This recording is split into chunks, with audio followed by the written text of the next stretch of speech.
So I am here already. For some reason, I've been trying to get the orientation right, but for some reason, it has not given me the desired orientation. So that's something I need to work on. We are live, and this is the Afrobeat Cult. So what's going to happen is that eventually hopefully, you will get to see it. And the topic of today, what I am here to talk about, basically, is about fame, really. It's about fame when fame fades. What do you do when fame fades? This is addressing you if you are an up and coming artist. This is addressing you if you're a so called already established artist. This is addressing you if you are aspiring, wishing to one day join the league of artists that are out there. This can affect anybody, but essentially, the main target of this discussion of today's live is towards those that are basically been in the business and find themselves kind of locked out of it because of one reason or the other, because they have probably not been able to catch up with the new trends or what is happening across the world. So this is addressing you if you fall into that category. So here we go. So basically what it is that there are several reasons why this can happen, and it's not just for those who have been in the industry. We're talking about the entertainment industry for so long. It's not just you; it's also those who have. Who are aspire, who want to be there somehow, and when they get into that space, you need to be ready for whatever could happen or what eventually will happen. So one thing you need to understand is about the mental and emotional preparation. You have to be mentally and emotionally prepared for what is going to happen next. Now you got to understand that fame goes round in a like in a circle. It goes round and round and round. It's never stagnant. It's never in one place. Fame can change at any point in time. Fame can go up and it can come down even faster than you expect it to. So that's the way it is. That's the way it works. It's not a permanent situation. You can never be number one forever. That's the way fame works. You might make a movie. You might make a song, you might write the best book, but that book will never sustain you eternally. Somebody else is definitely probably going to come up and take that place where you were before many, many years ago. So fame goes round in a cycle, and it is not a permanent position. So don't sit tight there and think that, okay, you're famous now, therefore, because you're famous, then you will stay there forever. So mentally and emotionally, you have to be prepared for whatever comes next. Accept that popularity naturally rises and falls. It's not a reflection of your worth. It's not a reflection of your talent. It goes up and it comes down. So you got to accept that fact. Two, separate identity from recognition. Who you are as a person or as a creator, as a talented person, exists beyond the charts. It exists beyond the charts. Followers or ticket sales and all those kind of things does not define you as your person. If you sell 1 million tickets today, the biggest artist right now in our Afrobeat space is probably the likes of Burna Boy. You're talking about Rema. You're talking about Davido. You're talking about you name it. You drop those names there. They're selling out arenas all over the world. I mean, Burna Boy just came. He was in Australia, New Zealand. That part of the world, and he was selling out all the concerts. I mean, you can see the crowds that were there to come and see him. Number three, develop emotional resilience early. Now, this is very important. This is a key issue, especially for those who are just starting out, who are just stepping out into the scene. You have to be prepared for anything that can happen. Anything can happen at any point in time. So you have to be 100% ready. So that's the way it works. Develop emotional resilience very, very early. I know a lot of Africans question this issue. They don't. I've heard an African tell me that, hey, Africans never get depressed. Africans never need a therapist. That it doesn't work that way. It's only for those who live in the West. This is not true at all. What you can do, especially if you have access to people or doctors or specialists who can help you resolve those kinds of issues. Find one and get one, and make appointments and go. You can talk to someone. I know that the African culture tells you that, with the community that you have, you are sort of, there's something of a safeguard around you because you belong to that community, the African community. So therefore, there's something of a safety net for a lot of people to land on if they fall, and therefore they don't need a therapist. Well, you never know. You do need one. Mentors or creative peers to build emotional tools for dealing with public shifts. You need to live and exist within a community, because you'll be surprised you're not the only one going through these kind of difficulties. How do you fit back into the system where you have been out of for so long? So that's one issue that you need to deal with, and you need mentors and people within that industry that have been through it before. Talk to them and ask them, hey, how do you deal with it, and how do you resolve these kind of emotional things that you're dealing with, to help you fix these kind of problems. So that's one thing that you can do. Cultivate humility and gratitude. Remember the privilege of having had a moment in the spotlight. Many never get that far. A lot of people try. They put in their. It's not as if they don't work hard. They work hard, but they never really get to the position that you are in or you have been in. So that moment in the spotlight, you have to be humble. You have to be grateful, consistently grateful for being there, consistently thankful for those people that have made you get to that position. So essentially, cultivate humility and gratitude. It's a privilege for you to have been there, and not many have had that opportunity. So take advantage of that and be humble. Be humble. Be humble. Five, acknowledge grief without shame. It's okay to mourn a past version of yourself. That is totally fine. It is very, very okay. The career that you had in the past, it's okay that it's not the same. Remember the point that I made earlier, that your career, your position in whatever space that you're in does not define you as a person or as an artist or as a musician or whatever endeavor, creative endeavor that you're involved in. It does not define you at all. This is a natural emotional process. Acknowledge grief and shame. It basically means that at some point you need to come to terms with the fact that you're not as famous as you used to be. You're not as way up there as you used to be. That is not a problem. You should not be ashamed of that fact. You should celebrate the fact that you have been able to get to a position like that. So that is very important. Now, remember, if you're just joining or if you're seeing this now, the topic, what we're talking about is when fame fades. Now, loads of people going through this and they don't know how to deal with it. A lot of it's not necessarily the older artists. It's not necessarily the older musicians that go through this. It's also those that, for instance, the one-hit wonders. You drop one song and it blows. It fills the whole world. Everyone is celebrating. Everybody hails you as the next big thing. But unfortunately, that one hit that you made just made it through for one season alone. I mean, the fact is that loads of songs, millions of songs, are being made and pushed out consistently daily. And you might just be lucky enough to have had yours making such impact. I will not mention names today, but I know a lot of artists within our space, the Afrobeat space, that have had songs that have come, that have had a few songs, two, three, four songs, and after that, it never came to anything. Their careers just simply faded away. So that's what we're talking about right now.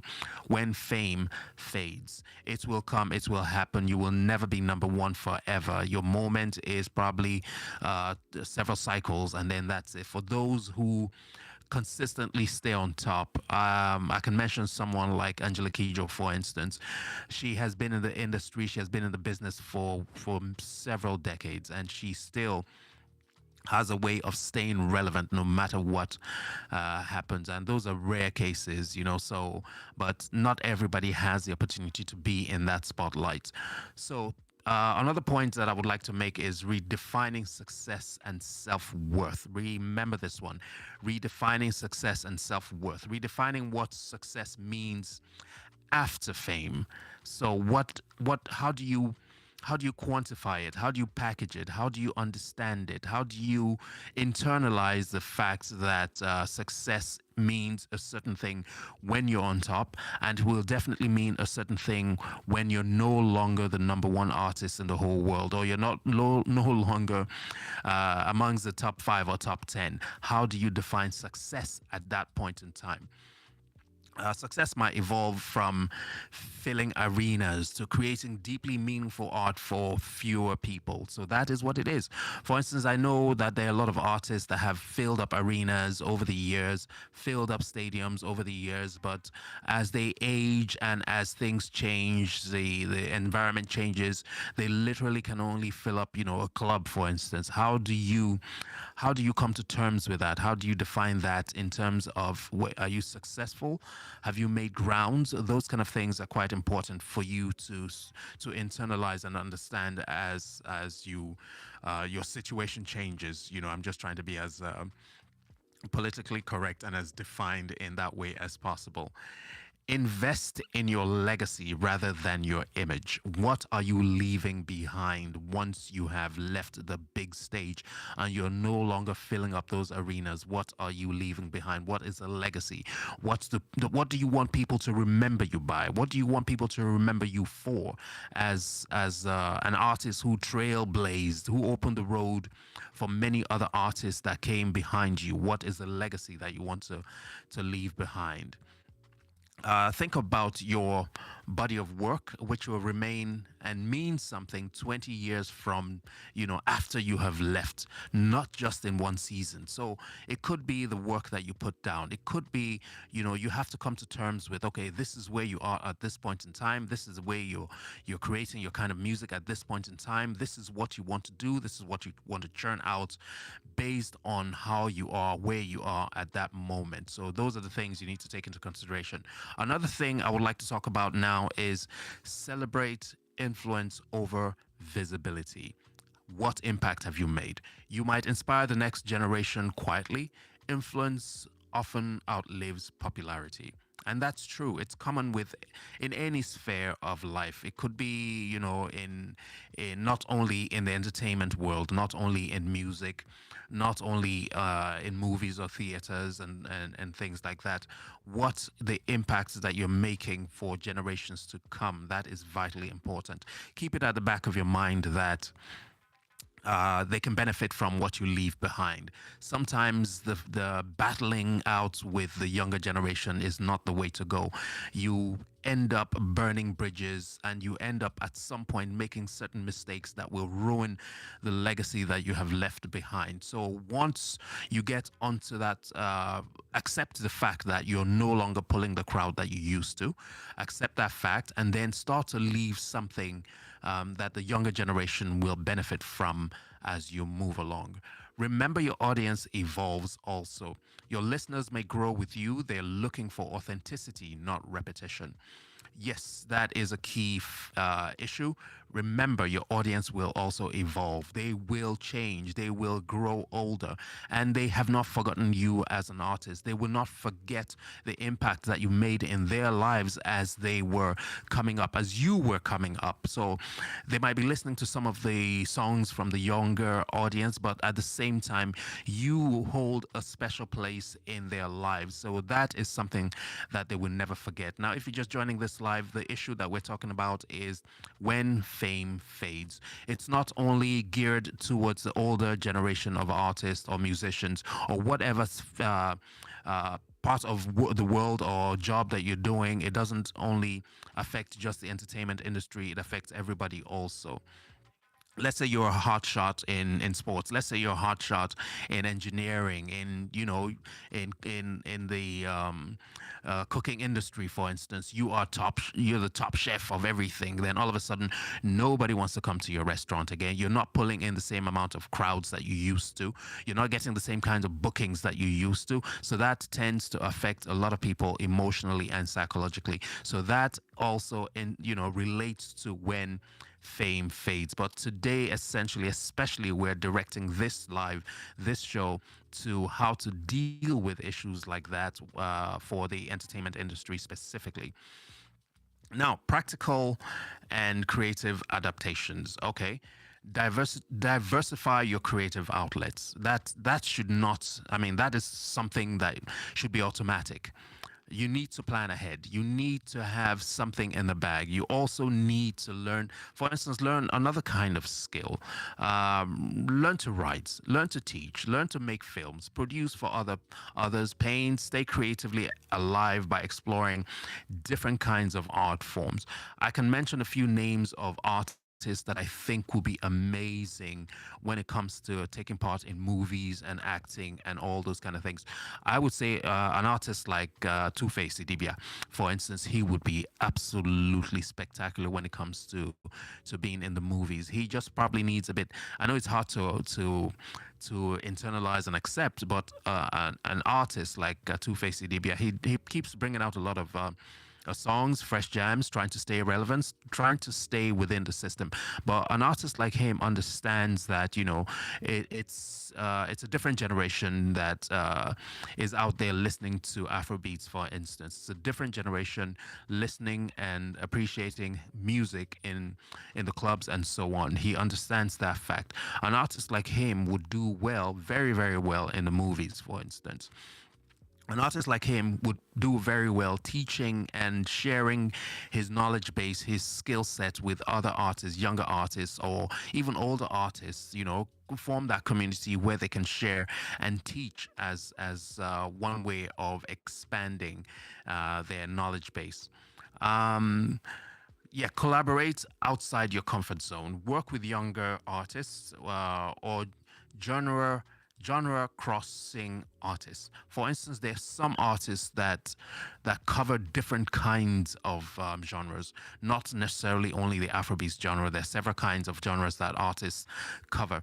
So find a way to collaborate with them. Find them out. Sometimes it's they're out there. They're willing to work with you, but they need you to also reach out. A typical example is when Davido now went back and pulled Bright Chimezie back from from complete obscurity. We had literally been forgotten, and he just pulled him back from there with the song that he did with Omale. So that is one typical example. Now Bright Chimezie is literally everywhere. I can promise you that this December he will be performing on different stages, left, right, and center. He was recently at the celebration, party, Liberty Square, I think. I can't remember where, Freedom Square, or something like that in Nigeria. And if it wasn't for that little exposure that he got through Davido's song, he still probably would have remained in the background. But we know him as a legend. We know the amount of work, solid amount of work that he put into the industry, helping the industry grow and and see where he is today. Right. Another point, leverage your experience in new roles. Consider producing, curating, or creative directing. Your expertise still holds immense value. So remember, the mere fact that you are no longer selling out the stadiums doesn't matter. What matters the most is the fact that you have something to give, you have something to offer. Collaborate with younger people, teach, explore new ways of doing things. The stuff that you know is value. Nobody can take that away from you. So the way you can put it out there is to share. Let the world, benefit from all the experience that you have, all the know-how that you have. Embrace technology and new platforms, whether through podcasts, online courses, or intimate live sessions. New media can open fresh audiences. Fact. 110% fact. There's no doubt about it.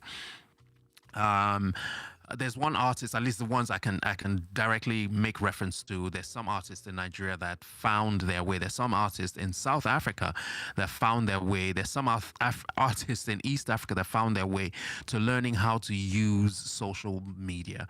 Instagram, they're always on Instagram. They're always on Facebook. Now they're taking, a different role on TikTok, for instance, on YouTube. And so take full advantage. Don't say, oh, it's for those people. I don't want to take part in it because it's just for young people. therefore I will not fit in. Find your way to get in there, because that is the new outlet for a lot of creative work. So find your way into social media and share your music, share your knowledge, because a lot of this new generation, these new kids don't really know your music because there's so much music out there. So they might not have heard about you. But once you go on social media and start putting your music, they actually start to appreciate the stuff that you have done, and they read more about you. They get very interested in your content, and then they will follow you.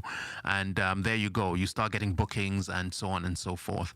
Reconnect with the why. This is very important. The big why. Why did you start in the first place? Return to the joy of creation before it was all about fame. Make something just for yourself. Create, create, create. Let's go, let's go, let's go. Okay. And if you have any questions, please feel free to drop here, add questions, whatever you want. I'll be happy to answer for you, or talk about it and share more information about it. Build a life outside your art. You Artists are not necessarily just stuck in that artist space. They are also human beings. So build a life outside the art. Do something else beyond just that. Practice mindfulness and self compassion. Meditation, journaling, or spiritual practice can help manage ego and anxiety. It is tough. It is tough. There's no doubt about it. Being out there, top number one, and then you drop so quickly over time, it can be heartbreaking. And a lot of artists, a lot of people go into different kinds of depression and start to use substances and alcohol as remedy to ease the stress from all of that. Accept reinvention as evolution, not failure. It is the only thing that really changes is change in itself. So learn how to accept that things will change and reinvent yourself as time goes along. Doing that doesn't mean that you have failed. Doing that means that you're measuring up and you're matching what is going on with what is going on in the world. So you measure up. Every ending is a beginning. The next chapter may be less public but more personally fulfilling. So take full advantage of everything that you've learned. Nothing that you have learned over time is a waste. So take full advantage of that. Right. So that essentially is what my issue is today. Yeah. So all of the artists that are going through a lot of stuff right now, those that have seen fame, tasted fame, this is a very important topic. So take full advantage of it. If there's anything I can do to by way of giving more information, by way of, talk to someone. I have been in the entertainment space for quite a while, and I do have some connection with that space. So yes, do that. Those artists that are young now, those are artists that are making such an impact right now, one day, I promise you, one day it won't be the same again. So make yourself ready for that time. Prepare yourself mentally, emotionally, because when it comes, you need to be ready. You need to be prepared. Some people are better at handling these kind of downs more than others, and nobody wants to see a really great person. Okay, there's one example, a very, very typical example, and the late Majek Fashek. He was, on top of his game. At some point in time, he just wasn't there anymore, and it led him to a downward spiral. Now, one thing the artists need to know is that a lot of artists nowadays are finding themselves still being relevant in today's world, especially on the big stage. However, the one thing that I do notice is there's a difference between when it comes to Western bands or Western artists and the African artists. The big difference is often that a band like Coldplay, for instance, or the band called Aha, for instance. I'm telling you, for instance, if these kind of bands, they fill out stadiums. They literally have two shows back to back, completely sold out. But this does not necessarily translate into the same enthusiasm when it comes to the African artist or even a lot of the hip hop artists. But nowadays there's a resurgence. So make yourself available. Put your content out there. Put your music out there. Even though your last big hit was like 10, 20 years ago, you never know. It might resonate. And with all the, fancy technology with AI and everything happening right now, people tend to grab and use and sample from your music. So take advantage of that. Put yourself out there and make it work. It's never over until it is finally over when everybody is 6 feet and under. A big thank you to Vibe Culture for providing me with this stop. It's a clothing brand. They make a lot of all these stuff, DJ stuff, clothing stuff. Thank you for providing this one for me. They're based out in Helsinki, Finland. And hey, I hope I have been able to add some value to your day with the information. Remember, this one is being recorded live. You will still see it again later. And what you can do is make a comment. And of course, when you can, please, please, please, please, please, milestone right now with this channel, with the Afrobeat Cult. So please go ahead and hit that subscription button, subscribe, join this community, and support us in bringing out a lot of good quality content. Until next time, I'm Ehian Akimil. Talk to you guys later. Bye.